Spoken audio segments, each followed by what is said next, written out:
Hey, a good Tuesday afternoon to you. Welcome on into the Ameren, Illinois Lunch Show with Claibs and Joe here on claibsonline.com. I'm Joe Roderick, joined alongside by Mike Claiborne, and we are powered, of course, by our friends over at Ameren and also Gray Bar, driven by Munganess St. Louis Acura. A lot to get to here on this first show of November. But Claibs, as we have been for the past few months, I'm going to ask because I know people have asked me how you're doing, how you're getting around these days. You know what? I'm getting around a lot better. The problem is I had a right hip replacement. The left hip is starting to bark. Usually how it works, yeah. Yeah. So, but other than that, I'm moving around a lot better. So I may be a little bit ahead of schedule, but I'm not going to. I'm not training for the half marathon or anything. I'm just trying to get up and down some stairs from time to time. You getting in the pool and swimming, or are you doing the Swimming, laps? yeah, I'm doing that. But you know what I'm doing more? I'm doing more treading water. Mm-hmm. Okay. That supposedly is better, from what I've been told. And so I'm treading water, doing my laps, doing the pool exercises. And my routine, man, is probably 45 minutes, maybe. Because I'm not doing a bunch of laps, but I'm just trying to hit different circuits. So between that and trying to get in the gym and get a lift in from time to time, the rehab, and then I see a physical therapist, like a couple 3 days a week as well. So I'm just trying to get it right, man. I've been doing. I'm going to be sticking in the pool for quite a bit here these next month or two. I did the half marathon in Lawrence, Kansas this past How was weekend. Lawrence this weekend? You know what? It was a little hillier than I thought it would be. I was not expecting to be running uphill as much as I was over there. I don't see. Here's the thing. That's so much flatland. Kansas, Oklahoma. I mean, you can almost see the Rocky Mountains from Kansas City. I mean, so I guess you know what? There are some. Yeah, I haven't been to spend a lot of time in Lawrence. I don't know why anybody would, but it was there are some. Just like you'd go into parks or something, or you'd have to go cross over. It'd go uphill for a bit, and I'm just looking at something like, damn, like, and then you're just waiting for the downhill to come, and I feel like the downhill never came. Like maybe it did gradually, but it. I know we started and ended. The same impact. Yeah, we started and ended in the same spot, but it felt like I was running uphill a lot more than I was going downhill during that. But on the way back, my left knee, which that's the one I had surgery on 4 years ago, it was locking up a little bit, and I'm thinking, okay, need to just kind of take it easy here for the next few months and not hurt myself again. Last thing I need to do is have an appointment with Dr. Rick. So not that we don't like him as a person. No, it's fine. I mean, I texted him earlier today. I mean, we were texting about sports related stuff. He doesn't need to see me as a patient, though. Yeah, I saw he's one of the people I saw this morning, as a matter of fact, to give me the news about my other hip. So he's a busy man. So so that was that's what this past weekend looked like. It was nice though. I got there in time, was able to watch Mizzou play their game on Saturday. Pretty good showing by the Tigers. Yeah. They came up short, a few mistakes here and there, but as you and Howard have said multiple times leading up to this game, you have to play a perfect game to beat Georgia. There's a reason why they have won 26, 27 games in a row over the last few seasons. You have to be absolutely perfect. And, a questionable officiating aside, the Tigers weren't perfect. No, you know what? They beat themselves more with bad penalties. That I thought that really stood out. I wasn't necessarily enamored with some of the second half play calling. Granted, they established a running game, and I don't know who the last team was that could go in and rush for over 100 yards against their defense. But I thought the fact they didn't use the tight end virtually at all, I thought that was a difference maker, because you know what they're going to do to Burden. They're going to double him or try and keep him reasonably contained where he only had 3 balls. So I'm going to do one of two things. If I'm going to send Burden deep, then I'm going to have that tight end go under him, because he's going to take the safety with him. So he should be in a pretty good position, especially because of his size, that I thought they could have used him more in that role. Or if Burden's going down and out to the left, then guess what? This guy's going to go down out to the right. I'm just trying to make sure he gets single coverage, especially with his size. He should be able to win most of those battles, but they didn't do too much with that. And so I scratched my head about that, but I just thought the penalties at bad times, they couldn't get the stop that they needed. But I think it was a learning lesson for him on what to do next. Because as I said last week, there's a lot of football games still to be played. Mm-hmm. And you better figure out how to beat some of these other teams as well. So so you're not going to be in a playoff situation, but you can still get in a good bowl. You got a chance at 10 wins. And let's face it, we haven't seen 10 wins at Missouri in a long, long time.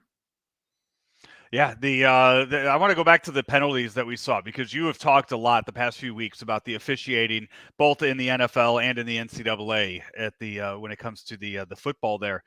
And the two that really jump out at you both happened in the second half. The first one, the defensive pass interference in the end zone, which really they never showed the actual call on TV for that one. They talked about wondering if it would be or not, and the next thing you know, ball's moved up 15 yards and it's first down. So that was I don't know if that was a CBS issue or if it was the officials not communicating well enough with the crowd and with the audience.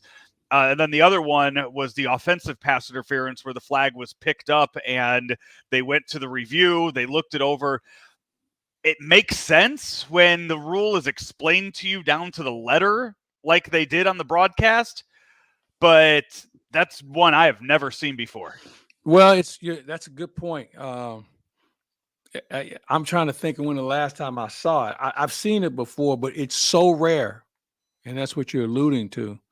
But there's a lot of plays officials either overlook or don't feel like they have direct impact with the play. But I didn't think they were very good as a crew.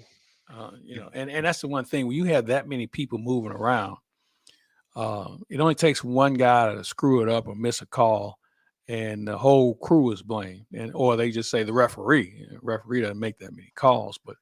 Yeah, I didn't think it was a well officiated game. And there was a missed call. I mean, Mizzou had a face mask on the wide receiver at one point, completely missed call. Yeah. On that. I mean, it wasn't just touching the face mask; it was grabbing him. I mean, just as bad as the missed call against LSU on the Tigers. Yeah, I think we had to take into account one thing: the game is really fast on the field, and they're going to miss their fair share. I get that. I just think sometimes the timing of when they miss a play just has such an impact on the game. And I think we saw that part of Saturday. But even with that said, Missouri still beat themselves. They didn't make plays when they needed to. At this point, Georgia, I know Ohio State and Michigan, they're both undefeated, and they have to play each other down the line. But from what you've seen, and that'd be the only game they play all year. Yeah. Well, wait a minute. Does Michigan have Penn State this week? I'll bring up the schedules and take a look. But I know College Game Day's in Georgia this week, so I would imagine if it was Penn State, Michigan, that the game day would choose that instead, right? It is Michigan, Penn State at Happy Valley for that one. Well, this could be very interesting, because the problem is, though, Penn State can't score. I mean, very good defense, but their offense is putrid right now. So, yeah. But it could be an interesting game. Ole Miss is at Georgia this week, so Georgia gets another home game. That's another home game, though, for Georgia. Yeah. They get to play it in Athens, same way they did against the Tigers this past weekend. So that's a bonus for them. Mizzou has Tennessee at home and then Florida at home the following week before ending their year against Arkansas. So as you mentioned, right now 7-2 on the year. 3 regular season games left, and then whatever bowl they end up going to. So a chance for double-digit wins for Mizzou this season.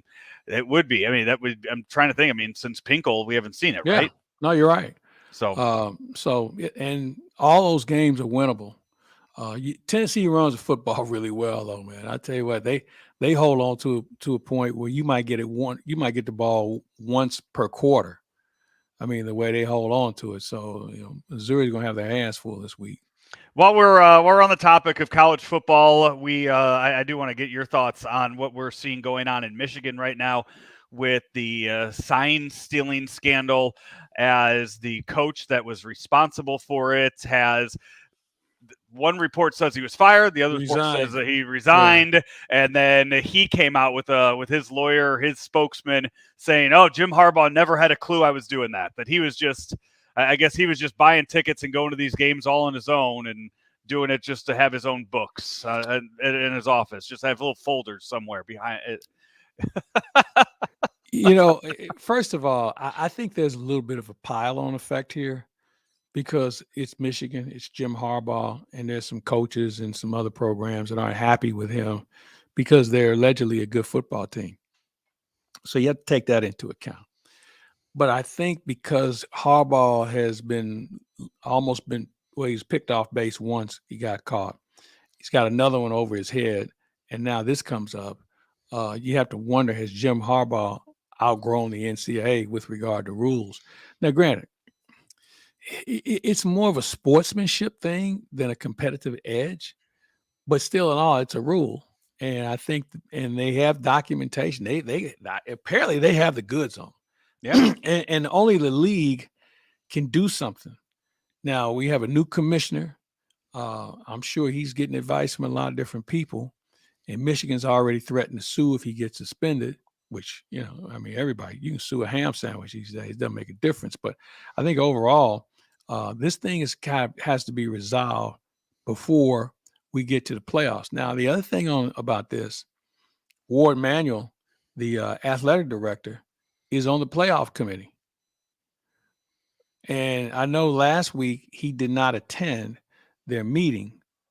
And I don't know what he's doing this weekend, but it's got to be a distraction. I don't know how you can have this guy in the room when his program is under suspicion. Yeah. No, it's again. I there's just so much that has been happening with Jim Harbaugh. I've said it before. I think when you look at some of the options right now in the NFL for him, I think he ends up with the Bears. I think Everybody that wants him to be with the Bears. I think it makes sense as far as he's going to go to the NFL. There's going to be an opening there at some point. I mean, you'd have to imagine there's going to be an opening there. He played for him. That's why it makes sense. Well, I don't know if playing for him makes a big difference, but I think here's the question you have to ask. Jim Harbaugh is used to being king of the hill and not having to report to anybody when it comes to his program. You have a general manager and a president of operations for the Bears. So is he going to play ball with these guys and say, I'll just coach. I don't want to be too heavily involved in this or that. I think there's a very fine line he's got to walk. And I think any general manager has to be leery of how he is a control freak. And I get it. I get it. But still in all, there's a process you have to go through in order to be able to work with somebody. And I'm wondering, can Jim Harbaugh work with somebody?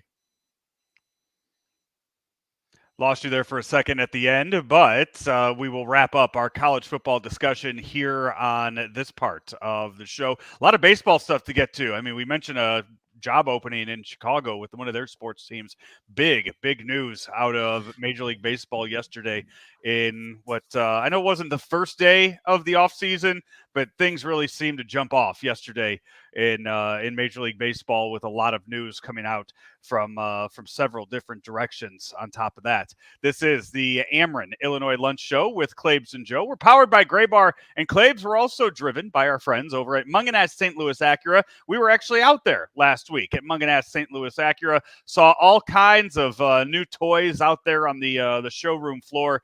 So people head on out there. It's if you're into the car giving, gift giving thing, and you want to put one of those big red bows on the car in the driveway this holiday season, head on out to Munganast, see what they can do for you with one of the with what they have available out there. Claibs, I know you and I were looking at all the 23s, the 24s, all the pre-owned cars. That lot is completely full out there at 13720 Manchester. Yeah, they have a really good selection. And they still have some good pre-owned opportunities as well. The 24s are starting to roll in, and they've been there for a little bit now. But they have a good selection. I would just go out and check it out because there's going to have something with your name on it. And the pricing, well, you know what? It's competitive. I mean, cars they can be expensive. But I think at Munganast, they cut a lot of fat off of it because they've been around for so long. They don't have the overhead that a lot of dealerships have. And so I think when you go out there, you're going to see a little bit of a difference, not only in the selection, but certainly the service, and I guarantee the pricing. He is Mike Claiborne. I'm Joe Roderick. We will be back in 30 seconds right here on the Ameren, Illinois Lunch Show with Claibs and Joe, powered by Ameren and Gray Bar, driven by Munganess St. Louis Acura. There's always been a bright side to living in downstate Illinois. Ameren, Illinois is making it even brighter with a little help from the sun. Right now, we're building a next-generation solar facility to bring you cleaner energy for generations to come. It's good for the environment, your neighborhood, and everyone living in downstate Illinois. That's brighter thinking.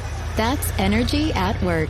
Learn how you can participate in solar programs at amerenillinois.com/renewables. It's the Ameren, Illinois Lunch Show with Claibs and Joe here on claibsonline.com. We're powered by Ameren and Gray Bar, driven by Munganess St. Louis Acura.